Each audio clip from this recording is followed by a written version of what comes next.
Привет всем, а вы на канале Как Что Где.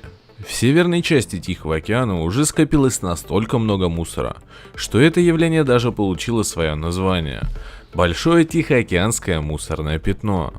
За последние 50 лет оно достигло поистине гигантских размеров. В эту часть океана не заходят корабли, здесь почти не водится живность, зато вонь в этих местах такая, что вдохнуть практически невозможно.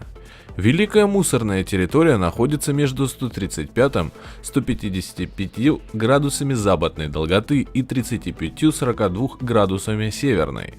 Мусора здесь так много, что можно было бы ими покрыть всю территорию штата Техас. По подсчетам экологов, общий вес мусора составляет 3,5 миллиона тонн. В год от мусора погибает сотни, а то и тысячи животных, птиц и рыб. Так, например, в желудках многих из них находили зажигалки, пакеты, щетки. Несчастные принимали их за пищу и проглатывали, а затем в мучениях погибали. Другие запутывались в сетках или проволоке и также погибали.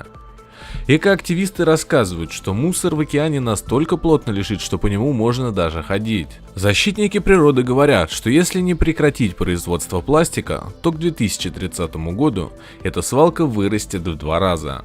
Пока экологи пытаются достучаться до правительства тех стран, которые имеют выход к Тихому океану, но никому из них не хочется первым брать ответственность на себя, ведь мусор плавает в нейтральных водах, а он лишь иногда беспокоит прибрежье этих стран. Природа от человека уже получила сильный урон, но пока еще точка невозврата не пройдена, пока есть возможность спасти окружающую среду и самих себя.